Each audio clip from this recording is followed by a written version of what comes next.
Hello everyone, welcome back to the channel. आज हम एक बहुत ही super important fascinating topic cover करने वाले हैं, कॉन्स्टिट्यूएंट असेंबली ऑफ इंडिया, यानी हमारी संविधान सभा। जब 1947 में इंडिया आज़ाद हुआ तब हमारे सामने बहुत सारे चैलेंजेस थे। पोवर्टी थी, पार्टीशन का पेन था लोगों में, अलग अलग प्रिंसली स्टेट्स थी, लैंग्वेजेस हज़ारों थी, रिलीजन्स थे, कल्चर्स थे, इन सबको एक साथ लाना था। तो एक ऐसे देश को चलाने के लिए रूल्स बहुत इंपॉर्टेंट होते हैं, राइट। अगर एक स्टूडेंट क्लास है, इसमें अलग अलग लोग हैं, अलग अलग टाइप के लोग हैं, तो उसको संभालने के लिए रूल्स चाहिए होते हैं ना।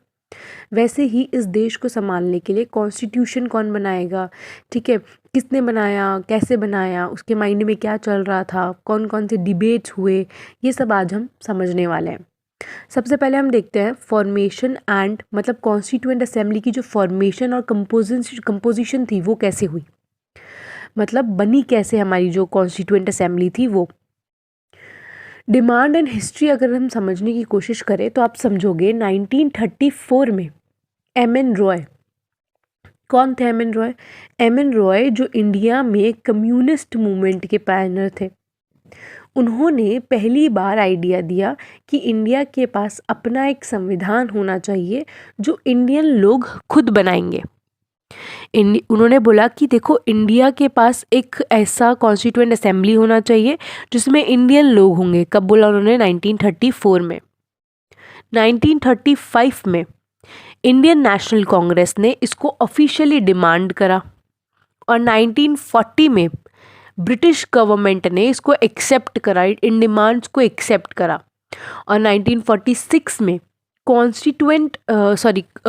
कैबिनेट मिशन प्लान, ब्रिटिशर्स ने basically finally cabinet mission plan भेजा जिसके अंडर कॉन्स्टिट्यूएंट असेंबली का सेटअप हुआ था। तो समझ आया ये टाइमलाइन। 1934 में एम एन रॉय ने डिमांड किया, 1935 में इंडियन नेशनल कांग्रेस ने ऑफिशियली डिमांड किया, 1940 में ब्रिटिशर गवर्नमेंट ने एक्सेप्ट करा डिमांड्स को, और 1946 में कैबिनेट मिशन प्लान भेजा जिसके अंदर कॉन्स्टिट्यूएंट असेंबली का सेटअप हुआ था। ठीक है, वेरी इजी। नाउ कंपोजिशन देखते हैं, मतलब सभा के कितने मेंबर्स थे। तो देखो, जो इनिशियल प्लान था, इमेजिन करते हुए चलो, जो इनिशियल प्लान बनाया गया था पार्टीशन से पहले, उसके अंदर 398 सीट्स रखी गई थी। कितनी सीट्स रखी गई थी? 398। ऐसे सोच के चलते हैं, एक एग्जाम्पल लेते हैं कि आपकी क्लास में, कॉलेज में स्टूडेंट काउंसिल का इलेक्शन हो रहा है। अब कुछ लोग जो है कैसे इलेक्ट करे जाएंगे? कुछ लोग मार्क्स के बेसिस पे इलेक्ट करे जाएंगे, कुछ लोग स्पोर्ट्स कोटा, कल्चरल कोटा से इलेक्ट किए जाएंगे। सेम वैसे ही हमारी कॉन्स्टिट्यूएंट असेंबली में कुछ लोग पार्टली इलेक्टेड थे, कुछ लोग नॉमिनेटेड थे। ठीक है, ब्रिटिश इंडिया जो होता है ना, उसमें 296 सीट्स थी, यहाँ इलेक्शन हुए, और प्रिंसली स्टेट्स में राजा, किंग्स, ये अपने अपने रिप्रेजेंटेटिव्स भेजते थे। ठीक है, now the most important part, partition के बाद जब 15 अगस्त 1947 को जब पार्टीशन हुआ और मुस्लिम लीग ने विड्रॉ कर लिया, तब टोटल मेंबर्स जो 389 थे अब कम होके कितने हो गए? 299। ठीक है, डाइवर्सिटी एंड रिप्रेजेंटेशन अगर ब्रेकडाउन देखें तो हम देखेंगे कि हर ग्रुप का रिप्रेजेंटेशन था कॉन्स्टिट्यूएंट असेंबली में। ये जो कॉन्स्टिट्यूएंट असेंबली है, ठीक है, इमेजिन करो, ये जो कॉन्स्टिट्यूएंट असेंबली है, इस असेंबली में हर ग्रुप का रिप्रेजेंटेशन था, कोई भी लेफ्ट आउट नहीं था।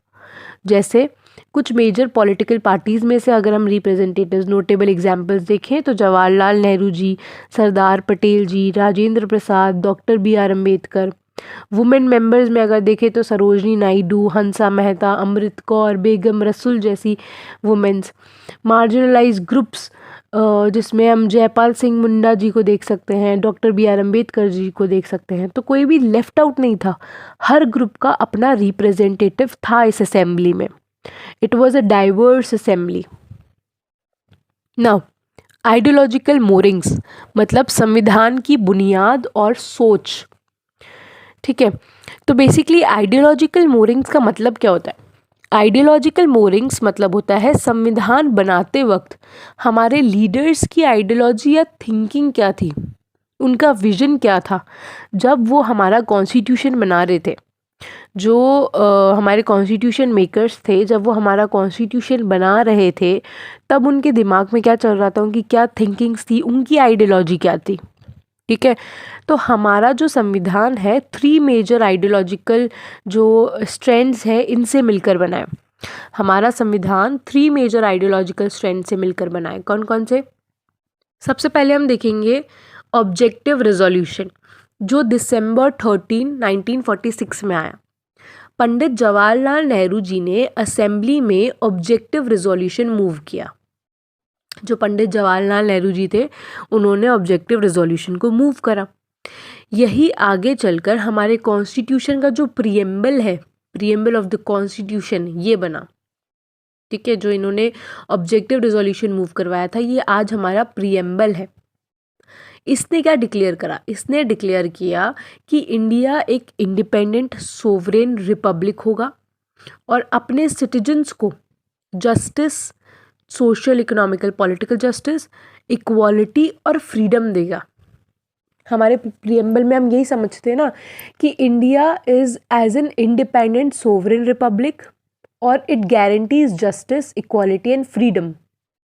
और ये बैकवर्ड जो और tribal areas, minorities, depressed classes है, उनको सेफगार्ड करेगा। ठीक है। तो ये जो ऑब्जेक्टिव रेजोल्यूशन था, ये मूव करवाते हैं पंडित जवाहरलाल नेहरू जी दिसंबर 13, 1946 में, जो आज हमारा प्रीएम्बल है। नाउ 3 आइडियोलॉजिकल स्ट्रैंड्स, जो की आइडियोलॉजिकल स्ट्रैंड्स हैं वो कौन कौन से हैं? Liberal democratic strand, socialist strand और गांधीयन फिलॉसफी। सबसे पहले हम देखते हैं लिबरल डेमोक्रेटिक स्ट्रैंड, मतलब उदारवादी सोच। ठीक है। इनकी सोच ये होती है कि ये एम्फेसिस डालते हैं फंडामेंटल राइट्स पे, freedom of speech, right to equality, independent judiciary पे, ठीक है, यूनिवर्सल एडल्ट सफरेज पे। सोशल स्ट्रैंड्स अगर हम देखें तो यानी समाजवादी जो सोच होती है। लिबरल डेमोक्रेटिक स्ट्रैंड मतलब उदारवादी, और सोशलिस्ट ट्रेंड मतलब समाजवादी सोच, मतलब वेलफेयर ऑफ द स्टेट का कॉन्सेप्ट। स्टेट की कॉन्सेप्ट वेलफेयर होनी चाहिए। गरीब अमीर के बीच की जो है गैप वो कम करना, वर्कर्स और जो अंडर प्रिविलेज्ड सेक्शन है उनकी हेल्प करना। ठीक है। जो कि बाद में हमारे DPSP ऑफ स्टेट पॉलिसी में दिखता है। थर्ड इज गांधीयन फिलॉसफी, गांधीवादी विचारधारा। Advocated for Gram Swaraj, village self governance, cottage industries, prohibition and protection of rural livelihoods. Gram Swaraj हमने देखा था पंचायत राज में, आज हमारे पंचायत राज इंस्टीट्यूशन आर्टिकल 40 में। कॉटेज इंडस्ट्रीज को प्रमोट करना, ये गांधीयन फिलॉसफी है। लिक्वर प्रोहिबिशन मतलब शराब बंदी, और रूरल डेवलपमेंट क्या है? गांधीयन फिलॉसफी है। तो आई होप ये समझ आया होगा कि ऑब्जेक्टिव रेजोल्यूशन आया 1946 में, जो जवाहरलाल नेहरू जी लेकर आए, और 3 आइडियोलॉजिकल स्ट्रैंड्स हमने देखा, उदारवादी और सोशलिस्ट ट्रेंड और गांधीयन फिलॉसफी। अब हम देखते हैं कुछ की कॉन्स्टिट्यूशनल डिबेट्स हुई। मतलब बहुत इंटरेस्टिंग टॉपिक है, अगर आप ये समझोगे ना बहुत इंटरेस्टिंग है। तो इमेजिन करो कि देखो, जब हमारा कॉन्स्टिट्यूएंट असेंबली बन रहा था ना, तब एक भी क्लॉज लाने के लिए बहुत सारी डिबेट्स होती थी, एक पॉइंट पे बहुत सारी डिबेट्स हुआ करती थी। कॉन्स्टिट्यूएंट असेंबली कोई ऐसी जगह नहीं थी जहाँ पे सब लोग हाँ में हाँ मिला रहे हो। यहाँ पे हर क्लॉज पे बहुत इंटेंस डिबेट्स होती थी। तो आज हम सबसे ज़्यादा बड़े 4 डिबेट्स को समझेंगे। सबसे पहला, फंडामेंटल राइट्स वर्सेस DPSP। अब इशू क्या था इसके अंदर? इशू ये था कि सिटीजन्स को कौन सा राइट्स जो है तुरंत मिलना चाहिए और कौन सा राइट्स बाद में मिलना चाहिए, इस पे डिबेट होती है। क्या डिबेट होती है कि कौन से राइट्स तुरंत मिले और कौन से राइट्स बाद में मिले। ठीक है। सोचो कि एक पेरेंट अपने बच्चे को 2 चीज़ें DTH सर्विसेज की तरह देता है। कैसे? कुछ मैंडेटरी राइट्स होते हैं और कुछ बोनस राइट्स होते हैं, हर पेरेंट्स अपने चिल्ड्रंस को देते हैं। मैंडेटरी राइट्स मतलब खाना, सेफ्टी, बेसिक एजुकेशन, जो नॉन नेगोशिएबल होता है, राइट। फिर आती है कुछ बोनस राइट्स, जैसे कि तुम्हें बाइक मिल गई, तुम्हें फॉरेन ट्रिप्स मिल गई। जब जब जेब में पैसा होगा तब तब वो चीज़ देते हैं, राइट। वैसे ही डिबेट होती है कि कुछ लीडर्स चाहते थे कि सोशल और इकोनॉमिक राइट्स जो है वो कंपल्सरीली तुरंत मिलने चाहिए, लेकिन जो BR अम्बेडकर, डॉक्टर अम्बेडकर जी थे और जो दूसरे लीडर्स थे, उन्होंने बोला कि नया नया देश आज़ाद हुआ है, हमारे पास अभी इतना पैसा नहीं है, तो हर किसी को जॉब या फ्री हेल्थ गारंटी दे सकते हैं, ये सबसे पहले इम्पोर्टेंट होना चाहिए। तो समझ आया, जैसे हमारे पेरेंट्स दो चीज़ रखते हैं ना, कि कुछ मैंडेटरी राइट्स होते हैं, कुछ बोनस राइट्स होते हैं, वैसे ही यहाँ पे डिबेट चल रहा था। कुछ लीडर्स चाहते थे कि सोशल और इकोनॉमिक राइट्स अभी तुरंत मिलने चाहिए, ठीक है, जैसे right to work, right to health. और जो डॉक्टर अंबेडकर जी थे और उनके साथ कुछ लीडर्स थे, वो ये कह रहे थे कि अभी तो हमारा देश बना ही है, हमारे पास इतना पैसा नहीं है, तो एक काम करते हैं, हर किसी को जॉब या फ्री हेल्थ एजुकेशन दे सके, इतना हमारे पास पैसा नहीं है, ठीक है। तो रेजोल्यूशन क्या निकला? रेजोल्यूशन निकला पार्ट 1 में और पार्ट 4 में। कौन कौन सा? पार्ट 3 में और पार्ट 4 में फंडामेंटल राइट्स और DPSP। फंडामेंटल राइट्स जस्टिशिएबल होते हैं, ठीक है, इनको वायलेट होने पर आप डायरेक्ट सुप्रीम कोर्ट जा सकते हैं। और DPSP ये जो नॉन जस्टिशिएबल चीज़ें होती है, ठीक है, मतलब ये गवर्नमेंट के लिए गाइडलाइंस हैं, जैसे जैसे देश के पास पैसा आएगा गवर्नमेंट इन्हें लागू करेगी, ठीक है। आई होप ये थोड़ा समझ आया हो, नहीं समझ आया तो एक बार और रिपीट कर लेते हैं। डिबेट इशू ये था कि सिटीजन्स को कौन से राइट्स तुरंत मिलने चाहिए और कौन से राइट्स बाद में मिलने चाहिए, ठीक है। हमने एनालॉजी से समझा कि पेरेंट्स कुछ बच्चों को कुछ मैंडेटरी राइट्स होते हैं और कुछ बोनस राइट्स होते हैं, कुछ एजुकेशन, और ये नॉन नेगोशिएबल चीज़ है। लेकिन बाइक्स, फॉरेन ट्रिप्स, ये बाद में देखी जा सकती है जब पैसा हो। वैसे ही हमने उसको देखा कि कुछ लीडर्स चाहते थे कि सोशल और इकोनॉमिक राइट्स मिलने चाहिए तुरंत कंपल्सरीली, और डॉक्टर अंबेडकर जी और बाकी लीडर्स चाहते थे कि नहीं, देखो अभी अभी देश बना ही है, पैसा है नहीं, तो हम ज़रूरी नहीं है कि सबको हेल्थ राइट्स और जॉब गारंटी करें।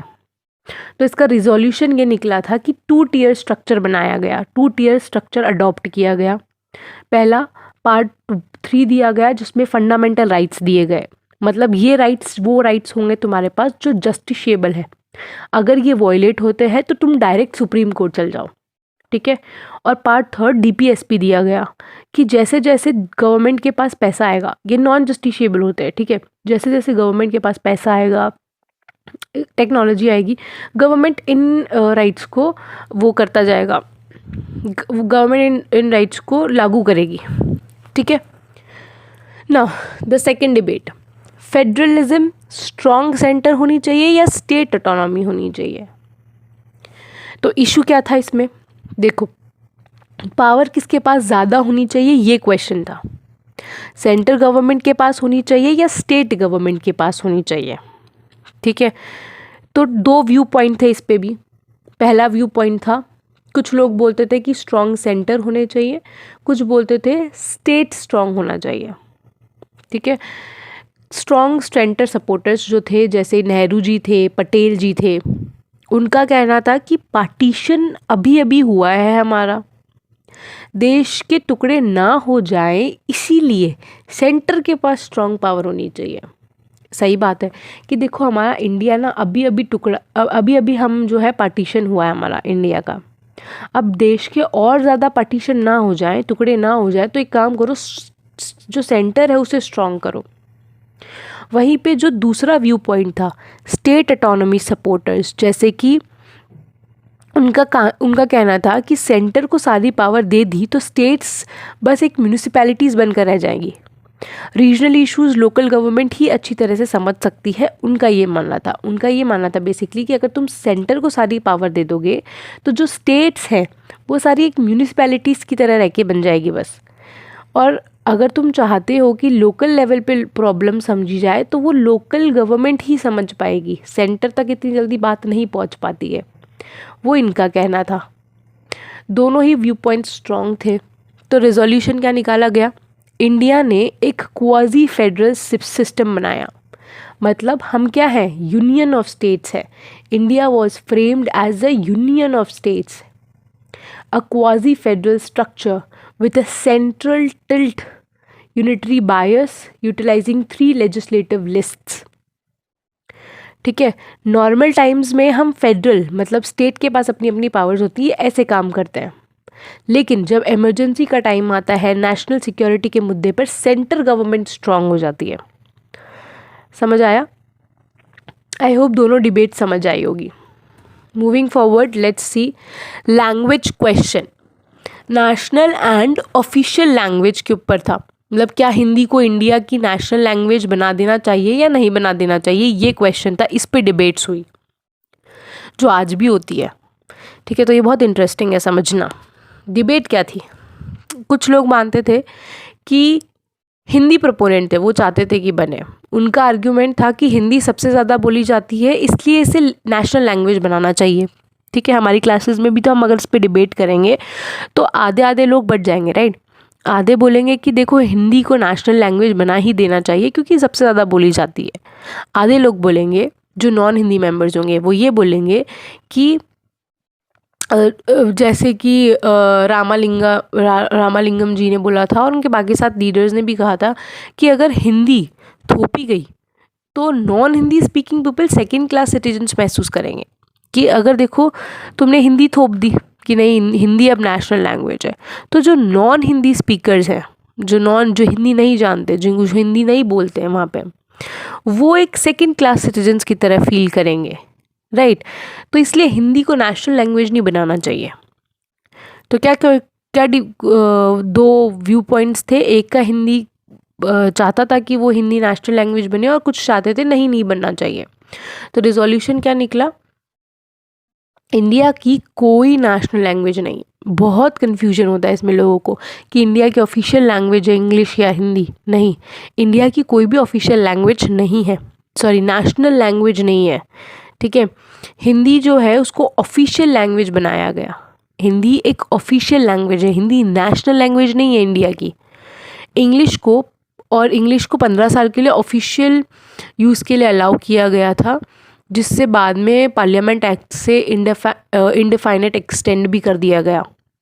ठीक है, तो इंडिया जो है हिंदी को सिंगल नेशनल लैंग्वेज नहीं बनाती है, इट्स एन ऑफिशियल लैंग्वेज।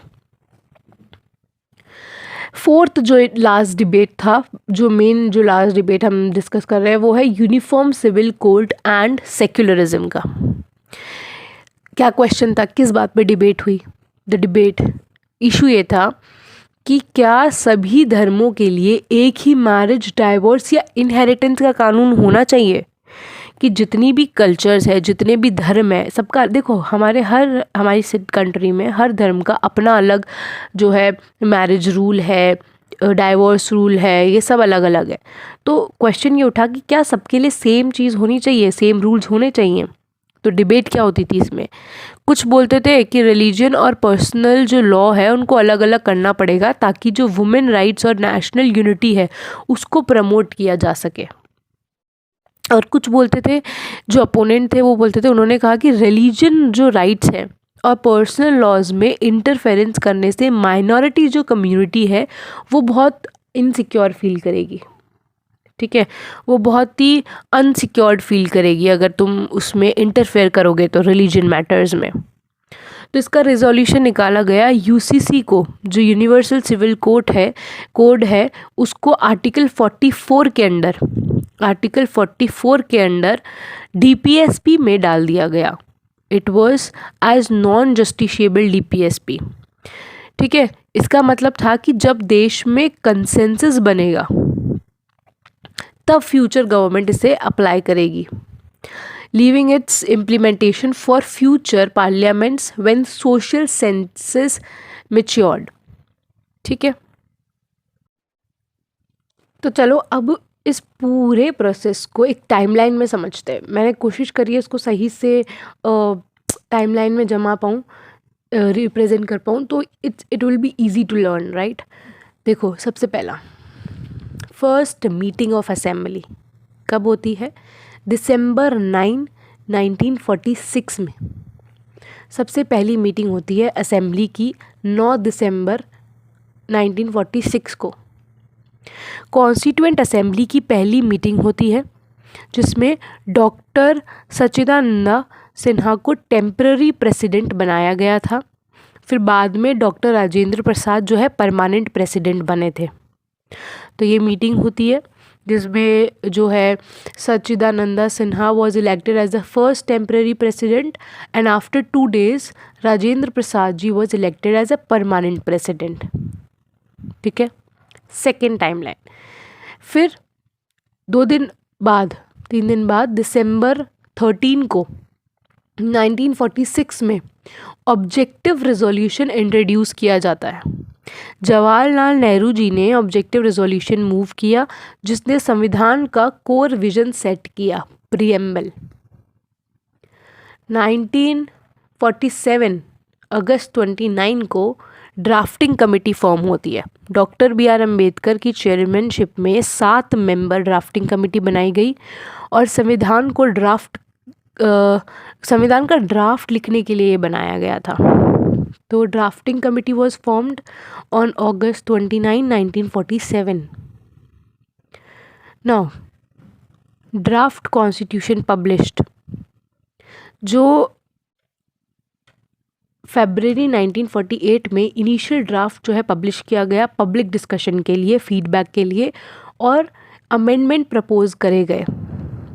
ठीक है, अडॉप्शन ऑफ द कॉन्स्टिट्यूशन नवंबर 26, 1949 में असेंबली ने पास करा और अडॉप्ट करा कॉन्स्टिट्यूशन को।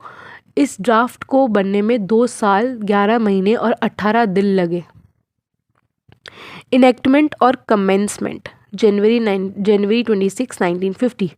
The Constitution came into full force, officially establishing the Republic of India, celebrated as Republic Day. So I hope ये टाइमलाइन समझ आया होगा। It's very important to learn every dates because कोई भी क्वेश्चन पूछा जा सकता है, जैसे कि ऑब्जेक्टिव रेजोल्यूशन कब मूव किया गया था, किसने करा था? तो जवाहरलाल नेहरू जी ने इंट्रोड्यूस करा था। कब? दिसंबर 13, 1946 में।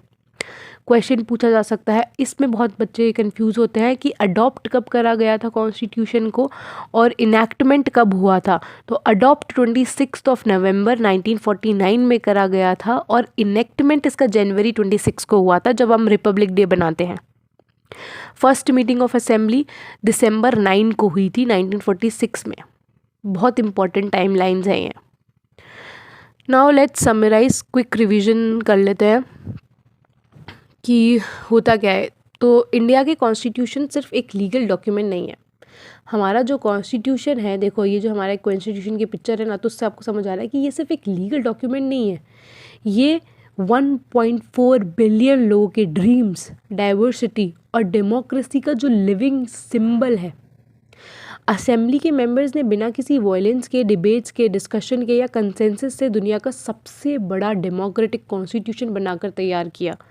इमेजिन करो कि ये जो दुनिया का सबसे बड़ा जो डेमोक्रेटिक कॉन्स्टिट्यूशन है, ये बनाया गया बिना किसी डिबेट, मतलब डिबेट्स हुई बट वायलेंस नहीं हुआ, डिस्कशंस और कंसेंसस के बेसिस पे बनाया गया। तो आई होप आपको कॉन्स्टिट्यूएंट असेंबली की कंपोजिशन, आइडियोलॉजी और डिबेट्स पूरी तरह से क्लियर हो गए होंगे। अगर आपको ये लेक्चर हेल्पफुल लगा तो वीडियो को लाइक करें, चैनल को सब्सक्राइब करें और अपने दोस्तों के साथ शेयर ज़रूर करें। कमेंट्स में अपना फीडबैक ज़रूर देना। See you in the next lecture.